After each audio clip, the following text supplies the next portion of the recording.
పండించే ప్రతి మెతుకు మీద తినేవాడి పేరు రాసి ఉంటుందండి. అదే నిజమైతే బుల్లెట్ మీద కూడా ఖచ్చితంగా చావుబోయేడి పేరు రాసే ఉంటుంది.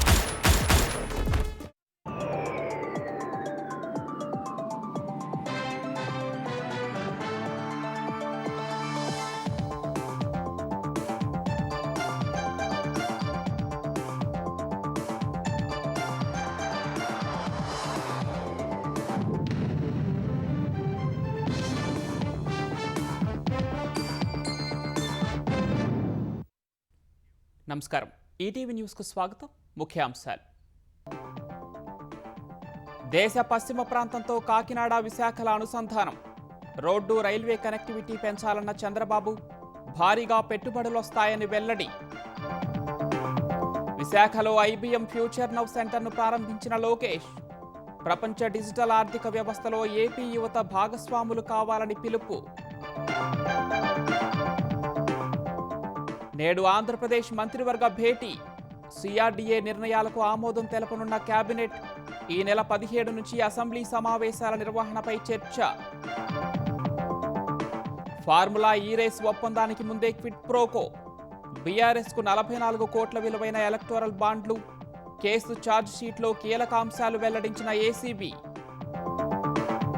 అమెరికా రాయబారి సెర్జియో గోర్తో రేవంత్ రెడ్డి చర్చలు. తెలంగాణ విద్యార్థులకు వీసాలు పెంచాలని విజ్ఞప్తి.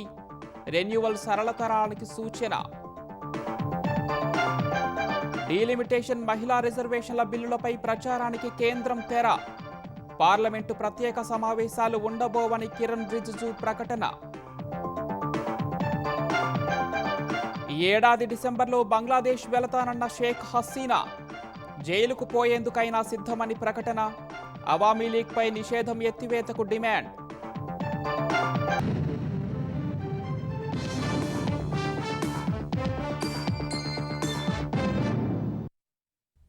జాతీయ స్థాయిలో చర్చ జరుగుతున్న ఈస్ట్ వెస్ట్ కనెక్టివిటీ ఆధారంగా విశాఖ ఎకనామిక్ రీజియన్ ప్రాజెక్టుల రూపకల్పన వేగవంతం చేయాలని సీఎం చంద్రబాబు అధికారులకు సూచించారు. తూర్పు తీరంలో ఉన్న కాకినాడ, విశాఖ పోర్టులను రోడ్డు, రైలు మార్గాల ద్వారా పశ్చిమ భారత్లోని కీలక ప్రాంతాలతో అనుసంధానించాలని ఆదేశించారు. వీఈఆర్ పరిధిలోని 4 విమానాశ్రయాలు, 3 ప్రధాన రేవులను అనుసంధానిస్తే భారీగా పెట్టుబడులతో పాటు రవాణా రంగంలో విప్లవాత్మక మార్పులు వస్తాయని వివరించారు. విశాఖ ఎకనామిక్ రీజియన్ అభివృద్ధి ప్రణాళికలపై బుధవారం సమీక్షించిన CM Chandrababu CRZ reclassification, Vizag bay సిటీపై చర్చించారు. విశాఖలో ఐటీ, డేటా సెంటర్లు సహా వివిధ రంగాలకు చెందిన ఎకోసిస్టమ్ ఏర్పాటైందని అధికారులు సీఎం దృష్టికి తీసుకొచ్చారు. అందుకనుగుణంగా వీఈఆర్ అభివృద్ధి ప్రణాళిక సిద్ధం చేస్తున్నట్లు వివరించారు. బేసిటీ ప్రాజెక్టును యాంకర్ ప్రాజెక్టుగా అభివృద్ధి చేసేలా ప్రణాళికలు రూపొందించామన్నారు. వీఈఆర్ పరిధిలో మొత్తంగా 9.5 లక్షల కోట్ల వరకు పెట్టుబడులు వచ్చే అవకాశం ఉందని సీఎంకు వివరించారు. బేసిటీ కోసం ప్రత్యేక ఎగ్జిక్యూటివ్ కమిటీ ఏర్పాటు చేయాలన్న సీఎం అన్ని ప్రాజెక్టులను అనుసంధానం చేస్తే మెరుగైన ఫలితాలు వస్తాయన్నారు. జీసీసీ, ఫిన్టెక్, లాజిస్టిక్స్ ఇంటిగ్రేషన్ రంగాలపై దృష్టి సారించాలని సూచించారు. వీఈఆర్ పరిధిలో మూలపేట పోర్టు నుంచి రాజమహేంద్రవరంలోని అఖండ గోదావరి ప్రాజెక్టు వరకు ప్రతి ప్రాంతం, ప్రతి టూరిజం స్పాట్, ప్రతి రంగాన్ని అభివృద్ధి చేసే పెట్టుబడులు వచ్చేలా చూడాలని సీఎం సూచించారు. వీఈఆర్లో వైజాగ్ బే సిటీ కీలకంగా ఉంటుందన్న సీఎం ఈ ప్రాజెక్టు ద్వారా రీజియన్ పరిధిలో పెద్ద ఎత్తున పట్టణాభివృద్ధి జరగాలన్నారు. కేంద్ర నిధుల్ని మరింతగా రాబట్టాలని నిర్దేశించారు. వీఈఆర్ సమగ్రాభివృద్ధికి సూక్ష్మస్థాయి ప్రణాళికల్ని రూపొందించాలన్న సీఎం ఈ పరిధిలో ఉన్న 6 పట్టణాభివృద్ధి సంస్థల్లో అద్భుతమైన అభివృద్ధి జరగాలన్నారు. ప్రతి ప్రాంతంలోనూ మౌలిక సౌకర్యాలు కల్పించాలన్న సీఎం స్థానిక యువతలో నైపుణ్యాలు పెంపొందించాలని సూచించారు. తీర ప్రాంత నిర్వహణ ప్రణాళికలకు అనుగుణంగా ప్రాజెక్టులు చేపట్టాలని, పరిశ్రమలు, టౌన్షిప్, ఎకోసిస్టమ్, టూరిజం ప్రాజెక్టులను అందుబాటులోకి తీసుకురావాలన్నారు. అభివృద్ధి ప్రణాళికల్లో విద్యా సంస్థలు, విశ్వవిద్యాలయాల్ని భాగస్వాములుగా చేయాలని, ఆంధ్ర విశ్వవిద్యాలయం సేవల్ని ఉపయోగించుకోవాలని సూచించారు. దేశంలోని తూర్పు, పశ్చిమ ప్రాంతాన్ని అనుసంధానించే అంశంపై జాతీయ స్థాయిలో చర్చ జరుగుతోందని చంద్రబాబు వివరించారు. ఇటీవల ప్రధాని మోదీ కూడా ఈ అంశాన్ని ప్రస్తావించారని గుర్తు చేశారు. ఈ అవకాశాన్ని అందిపుచ్చుకోవాలని సూచించారు. వీఈఆర్ పరిధిలోని 4 విమానాశ్రయాలు, 3 పోర్టుల్ని పశ్చిమ భారత్లోని వివిధ ప్రాంతాలతో అనుసంధానిస్తే వేగవంతమైన అభివృద్ధి సహా పెట్టుబడులు బాగా వచ్చే అవకాశం ఉందని వివరించారు. మరోవైపు విశాఖలో జంతు ప్రదర్శనశాలను అభివృద్ధి చేయాలన్న ఆయన అంతర్జాతీయ నగరంగా ఎదుగుతున్న విశాఖలో ఇది మంచి పర్యాటక ప్రాజెక్టు అవుతుందని పేర్కొన్నారు. పోలవరం ఎడమ కాలువ పనుల ఆలస్యంపై ముఖ్యమంత్రి చంద్రబాబు జలవనరుల శాఖ అధికారులపై ఆగ్రహం వ్యక్తం చేశారు. ఆగస్టు 14న కాలువకు నీళ్లిస్తామని ఇప్పటికే ప్రకటించగా ప్రస్తుత పరిస్థితుల్లో ఈ నెలాఖరు లేదా సెప్టెంబర్ మొదటి వారానికి పనులు పూర్తయ్యేలా ఉన్నాయని సీఎం అసహనం వ్యక్తం చేశారు. సమయానికి ఎందుకు పూర్తి చేయలేకపోయారని అధికారులను ప్రశ్నించారు. వర్షాలు, జాతీయ రహదారిని కొత్త వంతెనలకు అనుసంధానించడంలో ఆలస్యం వంటి అంశాలను అధికారులు సీఎంకు తెలియజేశారు. పోలవరం ఎడమ కాలువకు పుష్కర, పురుషోత్తపట్నం ఎత్తిపోతల పథకాల ద్వారా నీళ్లు విడుదల చేయాల్సి ఉంది. కాలువ మొదట్లో పుష్కర పథకం పైపు లైన్ల పనులు కొనసాగుతున్నాయి. మరోవైపు ఎడమ కాలువ జాతీయ రహదారిని వివిధ చోట్ల దాటుతూ వెళుతుంది. ఆయా చోట్ల ఇప్పటికే వంతెనల నిర్మాణం పూర్తయినా వాటి మీదుగా జాతీయ రహదారిని అనుసంధానం చేసే అనుమతులు పెండింగ్లో ఉండటం ఆలస్యానికి కారణమని అధికారులు సీఎంకు వివరించారు. ఆగస్టు నెలాఖరు మొత్తం పనులను పూర్తి చేస్తామని స్పష్టతనిచ్చారు. ఎల్నినో పరిస్థితుల నేపథ్యంలో శ్రీశైలం జలాలను తాగునీటి వినియోగానికి ప్రాధాన్యమివ్వాలని ముఖ్యమంత్రి అధికారులకు దిశానిర్దేశం చేశారు. ఆంధ్రప్రదేశ్ మంత్రివర్గ సమావేశం ఇవాళ జరగనుంది. అమరావతి రాజధాని అభివృద్ధి, సిఆర్డీఏ పరిధిలోని పలు కీలక ప్రాజెక్టులకు కేబినెట్ ఆమోదం లభించనుంది. క్వాంటమ్ వ్యాలీ కోసం 1205 కోట్లతో 18 అంతస్తుల 2 టవర్ల నిర్మాణ పనులను ఎల్ఎన్టీ సంస్థకు అప్పగించేందుకు సిఆర్డీఏకు అనుమతి ఇవ్వనుంది. Amaravati inner ring road, railway line నిర్మాణాల కోసం మోతడక గ్రామంలో 2340 ఎకరాల్లో భూ సమీకరణ కింద తీసుకోవడానికి, పల్నాడు జిల్లాలో 244.39 ఎకరాల దేవాదాయ శాఖ ఇనాం భూములను సిఆర్డీఏ నిధులు 122 కోట్లు చెల్లించి సేకరించేందుకు ఆమోద ముద్ర వేయనుంది. రాజధానిలో 20 మెగావాట్ల డేటా సెంటర్లు, 20 ప్రాంతాల్లో 5G సెల్ టవర్ల ఏర్పాటుకు టెండర్లు పిలిచేందుకు, happy nest project AP RERA renewal fee రద్దుకు మంత్రివర్గం అంగీకారం తెలపనుంది. పీపీపీ మోడల్లో రోప్వే ప్రాజెక్టుల నిర్వహణకు కన్సల్టెంట్ను ఆహ్వానించడం సహా వినోద, పర్యాటక రంగం అభివృద్ధికి అమరావతిలో లండన్ ఐ నమూనాను నిర్మాణానికి టెండర్లు పిలిచేందుకు అనుమతించనుంది. విజయవాడ, అమరావతి మధ్య కృష్ణానదిపై భవిష్యత్తులో ఎన్ని బ్రిడ్జిలు అవసరమో అధ్యయనం చేయడానికి కన్సల్టెంట్ నియామకానికి, ప్రభుత్వ భవనాల్లో తెలుగు సంస్కృతి ప్రతిబింబించేలా అధ్యయన కమిటీ ఏర్పాటుకు కేబినెట్ ఆమోదం తెలపనుంది. ఈ నెల 17 నుంచి అసెంబ్లీ సమావేశాల నిర్వహణపై కూడా చర్చించనున్నట్లు తెలుస్తోంది. ఆర్టిఫిషియల్ ఇంటెలిజెన్స్, డిజిటల్ సేవలు, సాంకేతికత ఆధారిత ఆవిష్కరణలకు ప్రపంచ కేంద్రంగా విశాఖ ఆవిర్భవిస్తోందని ఆంధ్రప్రదేశ్ ఐటీ శాఖ మంత్రి నారా లోకేష్ అన్నారు. ఇందుకు ఐబీఎం ఫ్యూచర్ నౌ సెంటర్ సహకరిస్తోందని తెలిపారు. విశాఖలో ఐబీఎం కన్సల్టింగ్ ఫ్యూచర్ నౌ కేంద్రాన్ని ప్రారంభించిన లోకేష్ తమ ప్రభుత్వ లక్ష్యం కేవలం సాంకేతిక పెట్టుబడులను ఆకర్షించడం మాత్రమే కాదని, నాణ్యమైన ఉపాధిని సృష్టించడం, భవిష్యత్తుకు సిద్ధంగా ఉన్న ప్రతిభను అభివృద్ధి చేయడమని పేర్కొన్నారు. ఏపీ యువత ప్రపంచ డిజిటల్ ఆర్థిక వ్యవస్థలో భాగమయ్యేలా సంపూర్ణ వ్యవస్థను నిర్మిస్తామన్నారు. ఏఐ, డిజిటల్ పరివర్తన కోసం విశాఖపట్నాన్ని భారతదేశంలో అగ్రగామి కేంద్రాల్లో ఒకటిగా తీర్చిదిద్దడానికి ఐబీఎంతో కలిసి పనిచేయడానికి ఎదురు చూస్తున్నామని లోకేష్ తెలిపారు. తెలంగాణలో ఫార్ములా ఈ రేస్ ఒప్పందానికి ముందే క్విట్ ప్రోకో జరిగినట్లు ఏసీబీ తేల్చింది. రేసుకు ముందే బీఆర్ఎస్కు 44 కోట్ల విలువైన ఎలక్టోరల్ బాండ్లు అందటం ఈ కుట్రలో భాగమని తెలిపింది. ఈ ఎలక్టోరల్ బాండ్లు ఏస్ నెక్స్ట్ జెన్ సంస్థపై పడాల్సిన ఆర్థిక భారాన్ని తప్పించినందుకేనని కోర్టుకు సమర్పించిన ఛార్జ్షీట్లో ఏసీబీ పేర్కొంది. ఫార్ములా ఈ రేస్ సీజన్ 9 నిర్వహణకు సంబంధించి అవినీతి నిరోధక శాఖ కోర్టులో దాఖలు చేసిన అభియోగ పత్రంలో కీలక అంశాన్ని వెలువరించింది. సీజన్ 9 నిర్వహణకు సంబంధించి అధికారిక ఒప్పందం కుదరడానికి ముందే బీఆర్ఎస్ కు 44 కోట్ల ఎలక్టోరల్ బాండ్లు అందాయని ఏసీబీ తేల్చింది. ఇందులో క్విట్ ప్రోకో కుట్ర ఉందని పేర్కొంది. కుట్రకు దారితీసిన పరిస్థితులపై కోర్టులో కొద్ది రోజుల క్రితం దాఖలు చేసిన అభియోగ పత్రంలో ఈ విషయాన్ని స్పష్టం చేసింది. గ్రీన్ కు అనుబంధ సంస్థ ఏస్ నెక్స్ట్ జెన్ ను 10 ఏళ్ల పాటు రేస్ నిర్వహణకు ప్రమోటర్గా ఎంపిక చేయడానికి ప్రతిఫలంగా బీఆర్ఎస్ కు బాండ్లు అందినట్లు నిర్ధారించింది. 26 కంపెనీల డైరెక్టర్లను 1,2 కోట్ల చొప్పున బాండ్లు కొనుగోలు చేయాలని ఏస్ నెక్స్ట్ జెన్ సంస్థ డైరెక్టర్ అనిల్ కుమార్ ఆదేశించినట్లు ఏసీబీ గుర్తించింది. అనిల్ కుమార్ వాంగ్మూలంలో ఈ విషయాన్ని ఏసీబీ వెల్లడించింది. 2021 డిసెంబర్లో కేటీఆర్ ఆహ్వానం మేరకు టీహబ్ లో జరిగిన సమావేశానికి అనిల్ కుమార్ హాజరైనట్లు పేర్కొంది. ఫార్ములా ఈ రేస్ ఈవెంట్ కు స్పాన్సర్ గా వ్యవహరిస్తే 70 నుంచి 75 కోట్ల ఆదాయం వస్తుందని క్రీడా సలహాదారు గోవాడ కిరణ్ మల్లేశ్వరరావు అనిల్ కుమార్ కు చెప్పినట్లు తెలిపింది. వారు చెప్పినట్లు ఒక్కో సీజన్ కు 15 మిలియన్ పౌండ్ల చొప్పున చెల్లించేందుకు అనిల్ కుమార్ అంగీకరించినట్లు తెలిపింది. ఫార్ములా ఈ సంస్థతో చర్చలు జరిపి ప్రమోటర్ ఫీజును 15 మిలియన్ పౌండ్ల నుంచి 9 మిలియన్ పౌండ్లకు తగ్గించానంటూ 2022 ఏప్రిల్లో కిరణ్ చెప్పారని అనిల్ వెల్లడించారు. అందుకు ప్రతిగా బీఆర్ఎస్ కు ఎలక్టోరల్ బాండ్ల రూపంలో 34 కోట్లు చెల్లించాలని కోరినట్లు చెప్పారు. అనంతరం 2022 అక్టోబర్లో త్రైపాక్షిక ఒప్పందం కుదిరినట్లు అనిల్ వెల్లడించారు.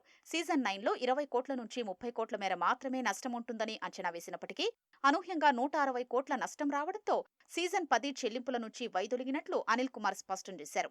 తర్వాత ఎఫ్ఈఓ త్రైపాక్షిక ఒప్పందాన్ని రద్దు చేసిందని అనిల్ కుమార్ ఏసీబీకి ఇచ్చిన వాంగ్మూలంలో పేర్కొన్నారు. హెచ్ఎండిఏ ఆధ్వర్యంలో నిర్వహించిన ఫార్ములా ఈ కార్ రేస్ నిర్వహణలో అక్రమాలు జరిగినట్లు 2024 అక్టోబర్ 18న మున్సిపల్ శాఖ ముఖ్య కార్యదర్శి దానకిషోర్ ఏసీబీకి ఫిర్యాదు చేశారు. నాటి మున్సిపల్ శాఖ మంత్రి కేటీఆర్, ప్రభుత్వ ప్రత్యేక ప్రధాన కార్యదర్శి అరవింద్ కుమార్, అప్పటి HMDA chief engineer BLN Reddy ప్రమేయం ఉందన్న ఆరోపణల నేపథ్యంలో ముగ్గురిని ఎఫ్ఐఆర్లో నిందితులుగా చేర్చి ఏసీబీ దర్యాప్తు చేపట్టింది. ఈ క్రమంలో ప్రైవేటు వ్యక్తి గోవాడ కిరణ్ మల్లేశ్వరరావుతో పాటు ఎఫ్ఈఓ సంస్థను నిందితులుగా చేర్చింది.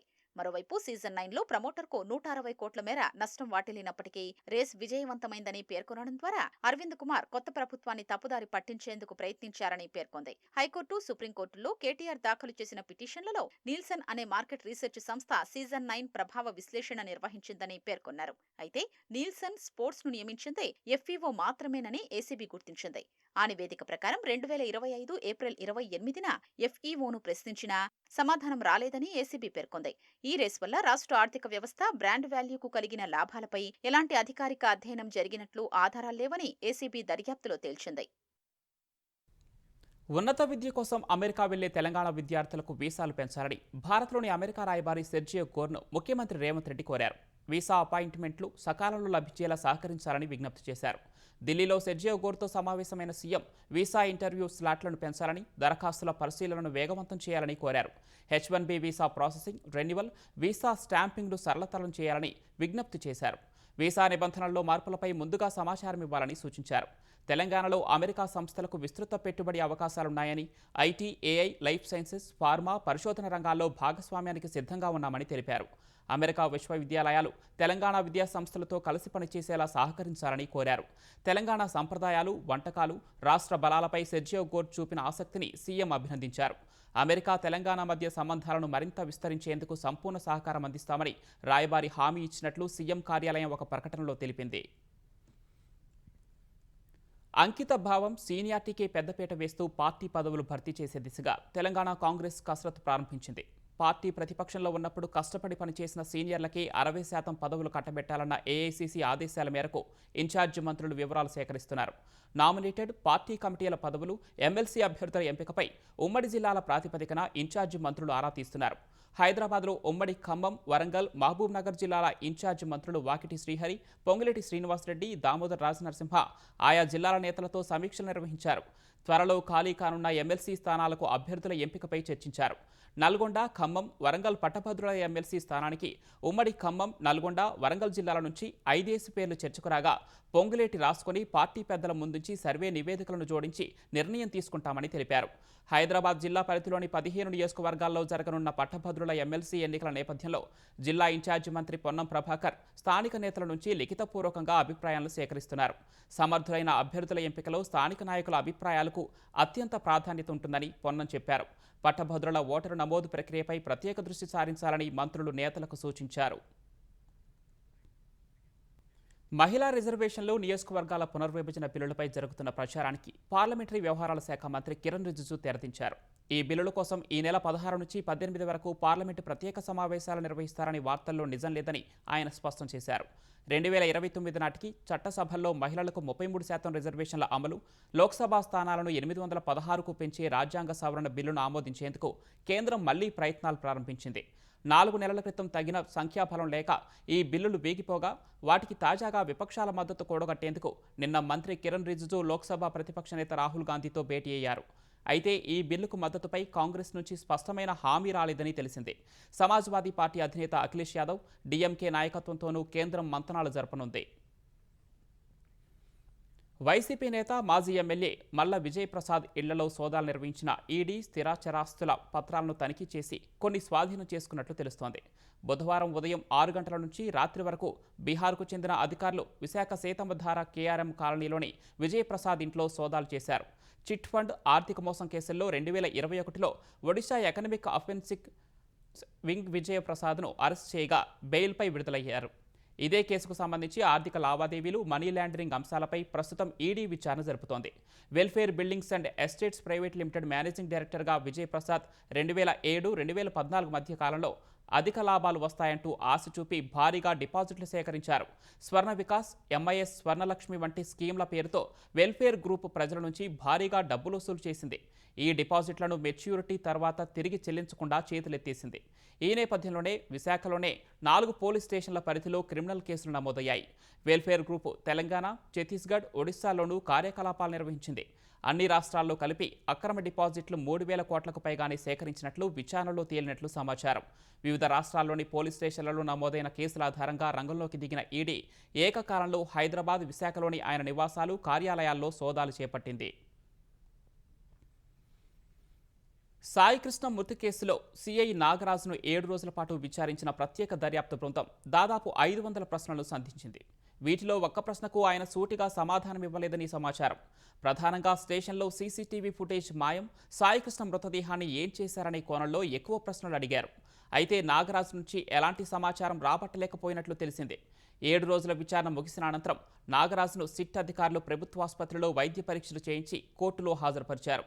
నాగరాజును రిమాండ్కు తరలించాలని న్యాయాధికారి ఆదేశించగా రాజమహేంద్రవరం కారాగారానికి తీసుకువెళ్లారు. కృష్ణా బేసిన్లోని శ్రీశైలం, తుంగభద్ర జలాశయాలకు భారీగా వరద పోటెత్తుతుంది.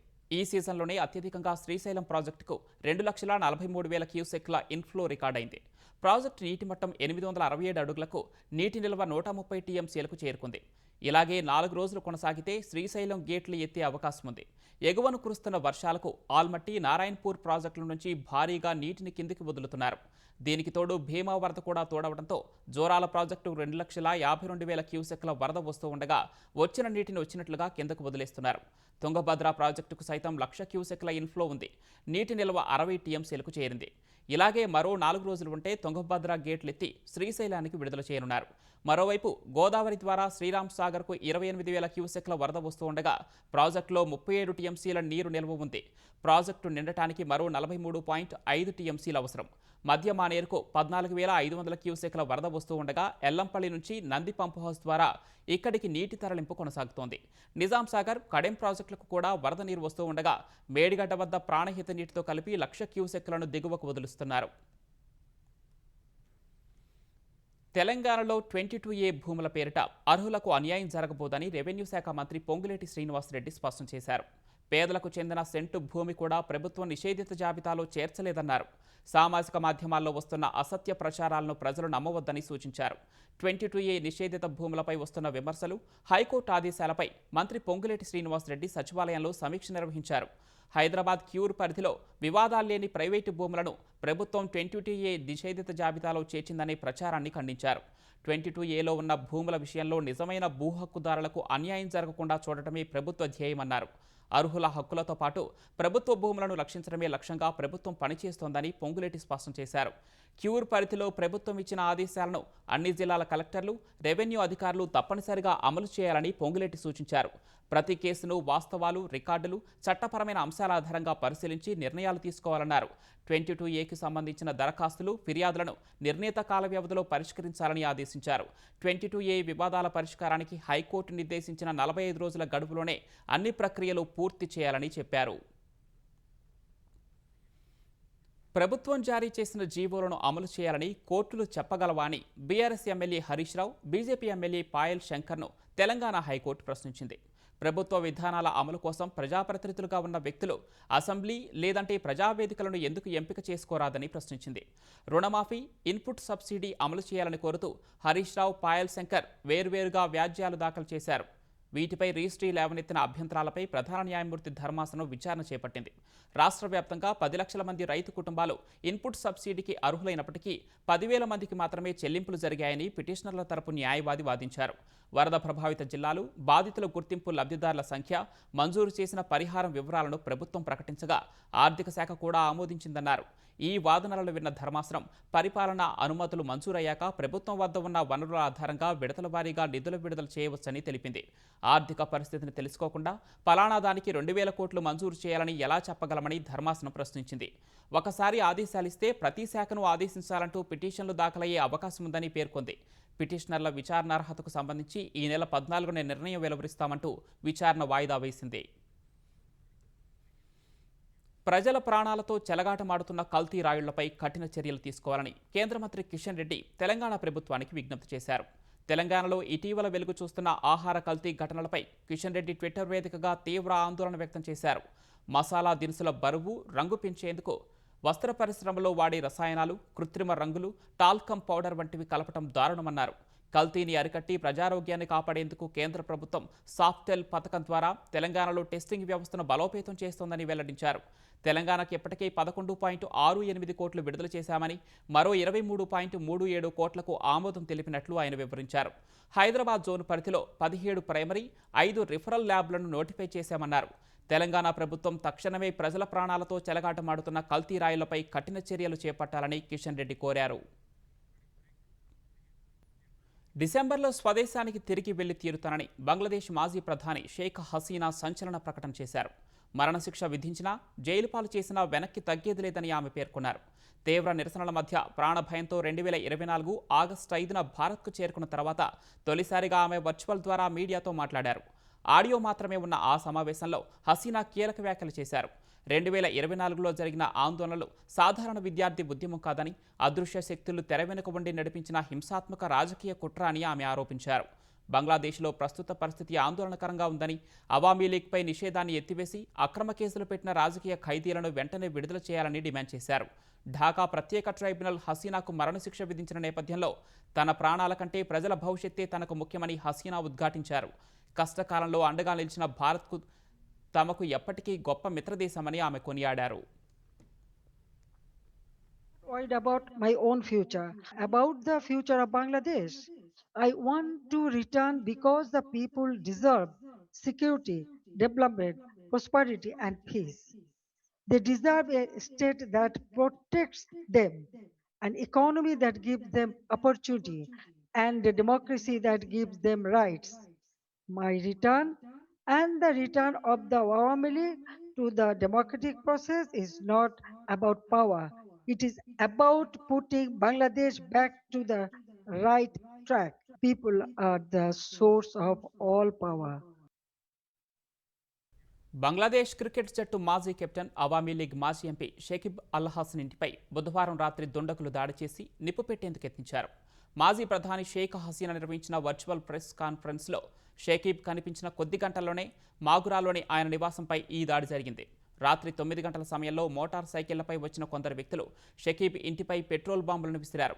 ఒక్కసారిగా మంటలు చెలరేగగా వెంటనే అప్రమత్తమైన స్థానికులు వాటిని ఆర్పేయటం వల్ల ప్రమాదం తప్పింది. ఆ సమయంలో ఇంట్లో ఎవరూ లేరని స్పష్టం చేసిన పోలీసులు ముందు జాగ్రత్త చర్యగా ఇంటి వద్ద బందోబస్తును ఏర్పాటు చేశారు.